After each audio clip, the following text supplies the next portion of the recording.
yo tengo que agradecerle a mi amigo Santiago Mata que me haya querido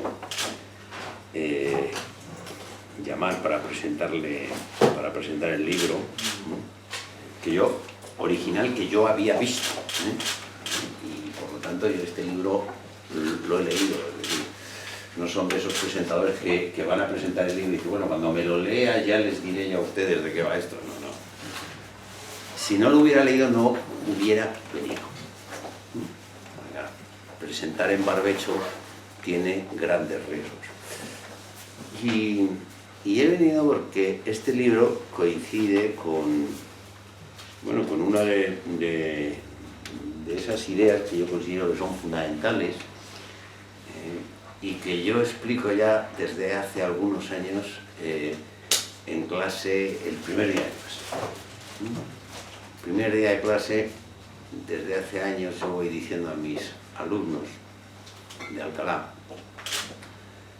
que tienen el programa de la asignatura, pero que claro, eso es una cosa que el rector me obliga a hacer para cobrar a fin de mes, cosa que es conveniente. Pero que yo solo explico una cosa.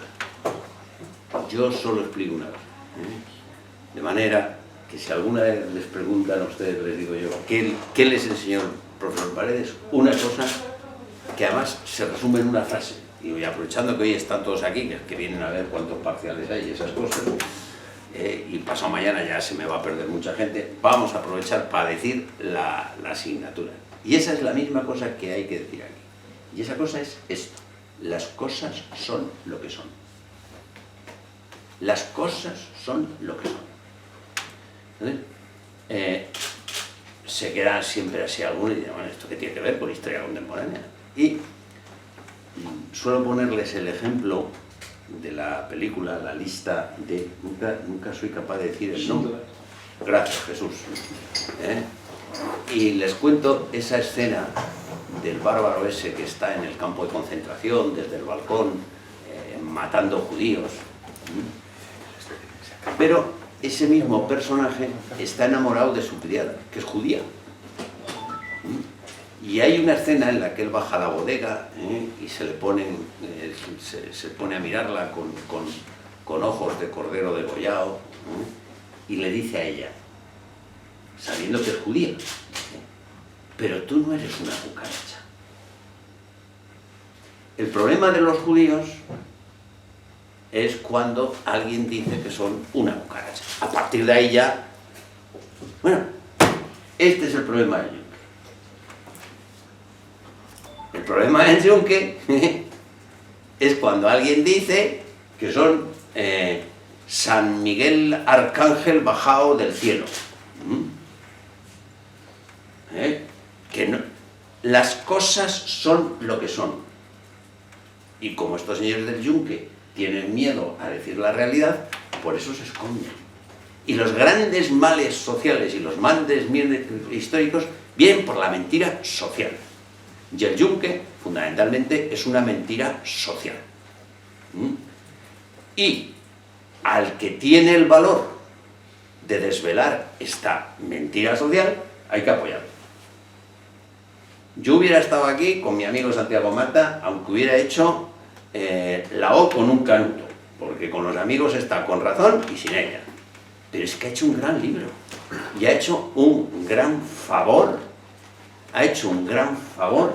social de descubrir este cáncer social que se llama el Juncker, que va disfrazado de cosas buenísimas, estupendas y que tiene engañada a tanta gente. Y como aquí lo importante es el autor, en este momento el profesor Paredes ha dado su lección magistral, que es a lo que venía, que la resume en una clase y que la recuerda para que nadie se le olvide. Las cosas son lo que son. No tengo nada más que decir. Enhorabuena, Santiago, que has hecho una gran cosa. Muchas gracias. Pues, bueno, hoy es el cumpleaños del Papa. Hay que recordar en primer lugar, lo quería decir porque me va a tocar improvisar, porque no arranca mi presentación que me había preparado. Bueno, yo en preparación me hice un vídeo que os he mandado el link, en el cual decía que había tres cosas que me había descubierto bueno, este libro, este fenómeno, ¿no? Uno era la corrupción, otro la división y otro, a ver si alguien se acuerda antes que yo, las víctimas. Debería haber puesto las víctimas primero, ¿no? La corrupción, pues porque se pone muy manifiesto como a partir de las mejores intenciones se puede llegar a una corrupción, vamos, esto es evidente. O sea, por la soberbia. A veces pensamos que la corrupción consiste en avaricia, lujuria, tal, son los pecados más, así, y el pecado más grave es la soberbia.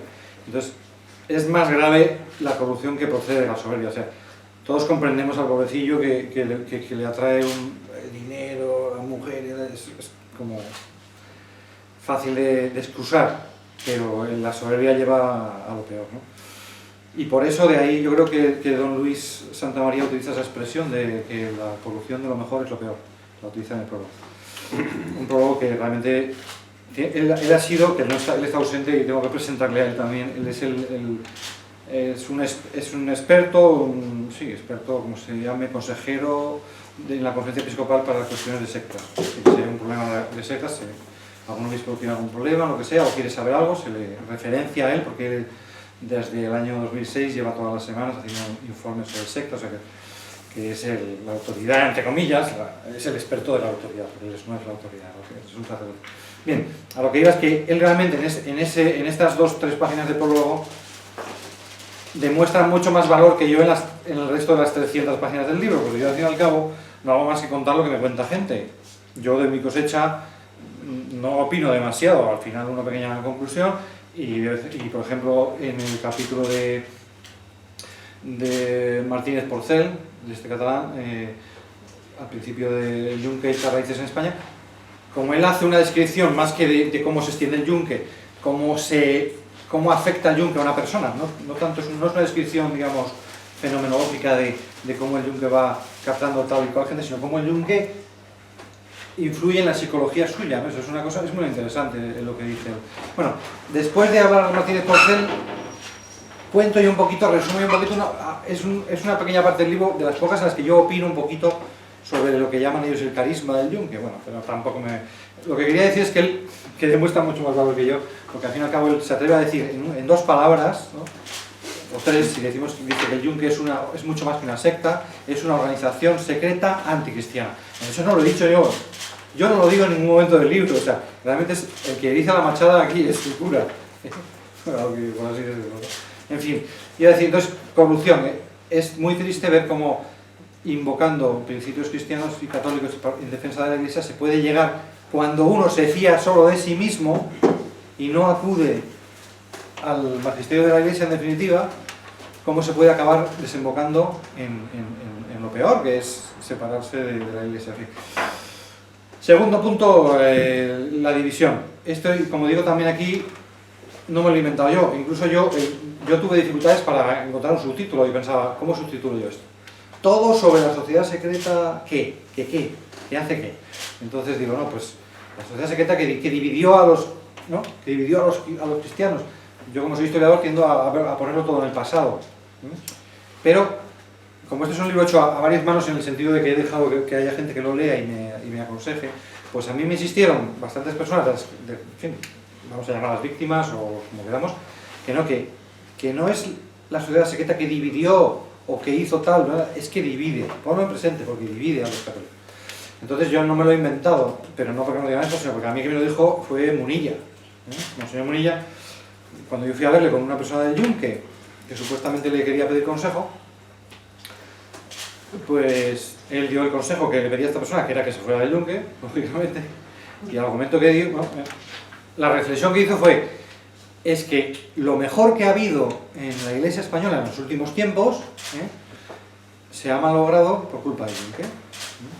Bueno, no hay un único culpable, no hay, siempre que hay un conflicto las dos partes tienen algo de responsabilidad, lógicamente, pero el escollo principal es esto, ¿no? Que el yunque siga siendo una sociedad secreta, que la gente no pueda confiar, etcétera, que la gente se vea engañada, la mentira, todo eso es la causa de que se haya echado a perder las mejores iniciativas. Y él añadió, por eso digo que yo no lo estoy inventando, ¿no?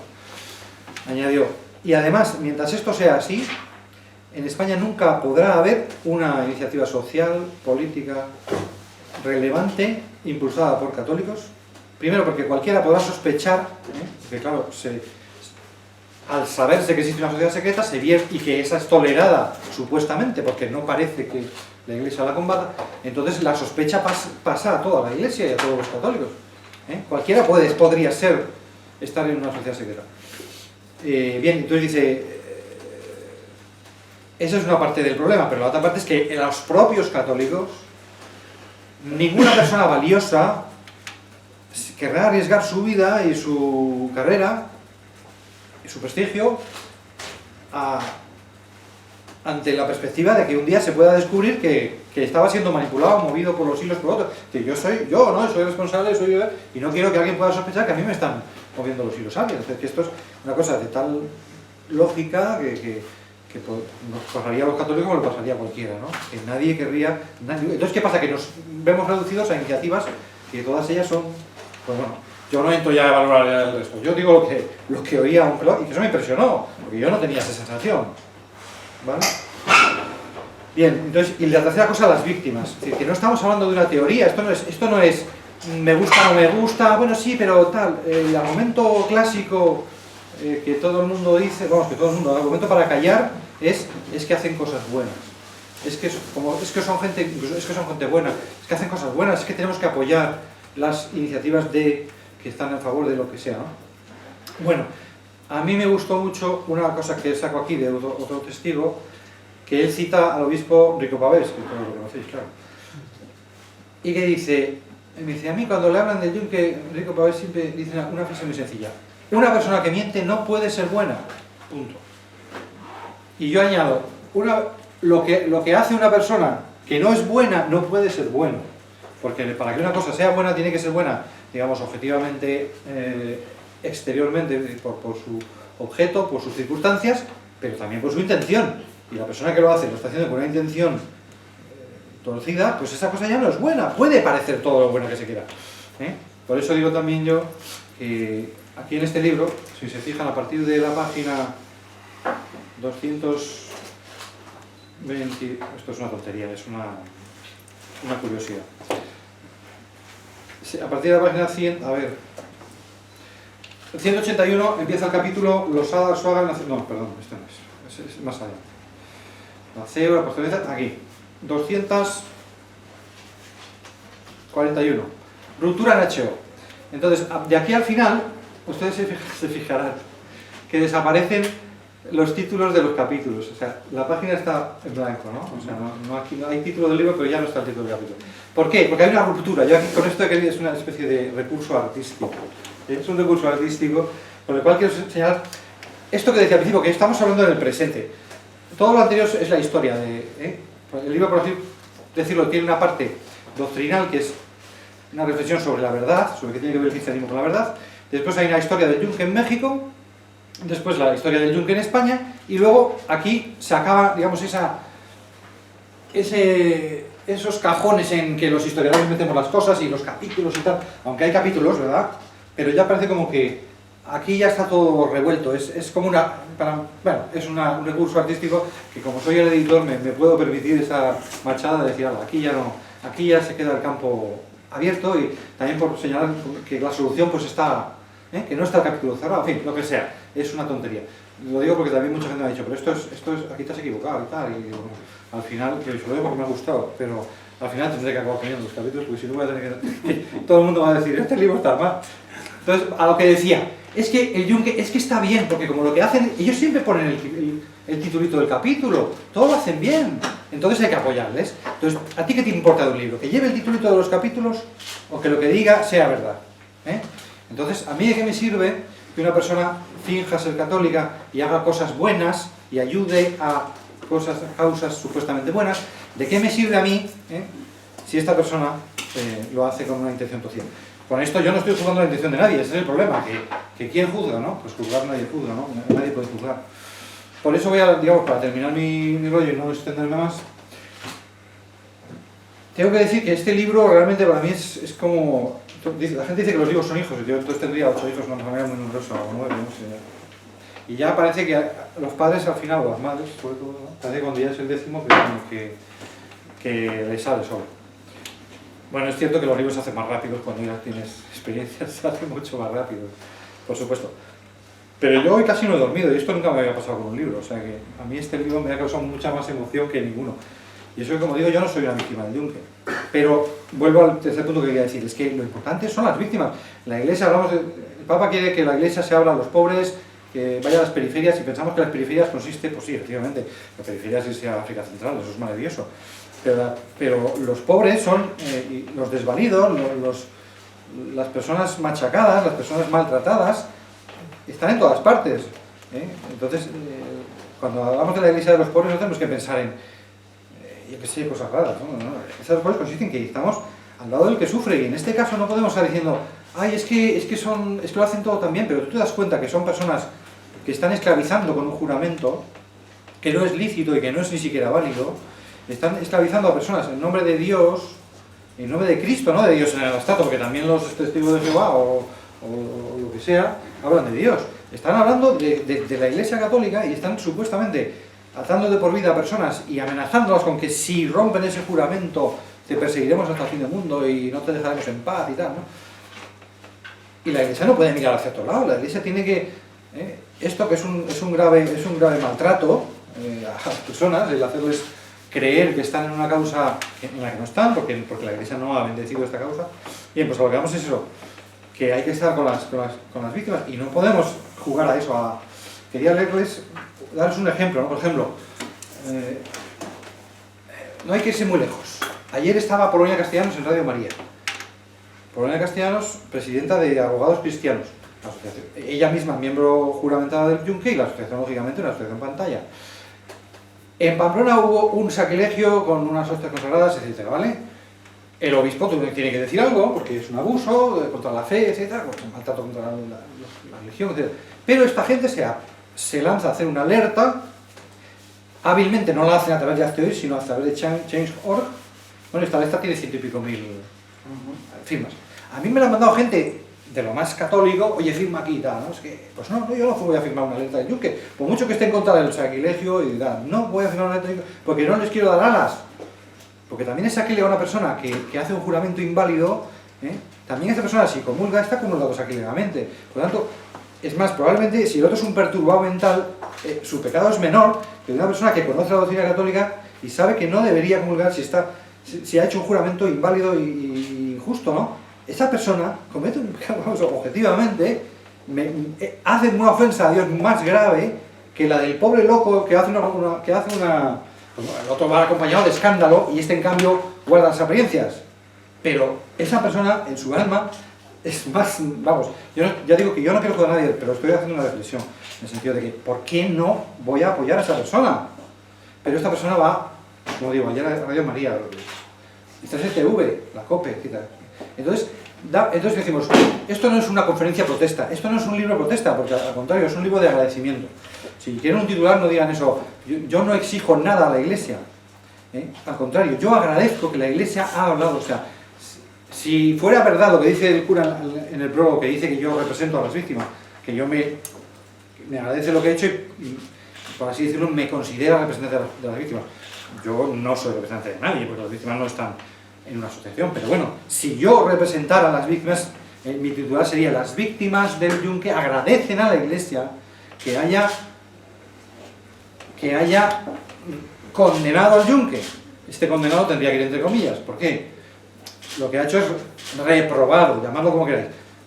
La Iglesia ha manifestado claramente, por primera vez en España, porque en México ya se había hecho, por primera vez en España la Iglesia ha dicho abiertamente que el Yunque va contra la Iglesia, que el Yunque es perjudicial para la Iglesia. Lo han dicho los obispos de Getafe y los obispos, bueno, el arzobispo de Toledo. La Iglesia es una comunión de personas, no hay contradicciones dentro de la Iglesia. Cuando un obispo, de forma más o menos solemne, como ha sido este caso, porque ha sido una forma solemne, se ha hecho un comunicado, tienen que hacer, es lo suficientemente para los que se dan cuenta de las cosas. Pero ¿qué problema es? O sea, por lo tanto, digo, yo creo que las víctimas, y yo desde luego, lo primero que hay que hacer es agradecer a la Iglesia que por fin ahora que ya no se puede ocultar la realidad del yunque porque ha salido en el juicio y es manifiesto, hay que agradecer que la Iglesia haya hablado claro. El problema es que hay mensajes, es que hay interferencias, ¿no? El problema es que este mensaje no se ha difundido y prácticamente puede quedar inutilizado, ¿eh? En el sentido de que el yunque tiene suficientes recursos para... Bueno, el yunque... vamos a ver. Puede quedar inutilizado si hay mensajes en contrario, mensajes discordantes o aparentemente discordantes, porque no son discordantes, lógicamente nadie está diciendo a los obispos de Getafe y de Toledo no tenéis razón, búsquenme un obispo que diga que no tiene razón, nadie lo ha dicho. Por lo tanto, gracias a Dios, no existe una ruptura en ese sentido, hay división, luego digo, que divide a los católicos, la división es de hecho, pero no es una ruptura ni un enfrentamiento, por supuesto. Pero, ¿en qué consiste esta discordancia, diríamos, disonancia más que discordancia? En el corazón supuestamente estamos todos de acuerdo, pero hay una disonancia porque se oyen unas voces que parecen contradictorias. Si yo veo a Polonia Castellanos en Radio María y la veo en TCTV y en la COPE, yo digo, estas son personas dignas de apoyo, ¿eh? Si yo veo que ayer, gracias a que todavía no ha llegado el redactor jefe de Eclesia, el día 16, veo que en Eclesia sacan una noticia acerca de lo que opina Profesionales por la Ética, de qué van a hacer con la eutanasia, Ciudadanos y el Podemos y el PSOE y tal igual, ¿vale? Entonces les están dando autoridad, les están reconociendo esta noticia estuvo todo el día en el banner destacado de arriba de no te lo pierdas. Entonces yo, si voy a Eclesia, que es el órgano oficioso de la Iglesia en España, y veo Profesionales por la Ética, lo último que puedo pensar es que esa es una asociación de gente que está desobedeciendo a la Iglesia y que ha sido reprobada, etc. No lo parece, pero lo es. Lo es, pero no lo parece. Por eso digo que, al final, esa reprobación, que es cierta y verdadera, que no sea una condena porque no es necesaria, porque basta, para el entendido basta, al buen entendedor basta, pero claro, el buen entendedor necesita también que no haya voces discordantes. Por eso no digo disonantes, insisto. Ya sé que no hay discordancia.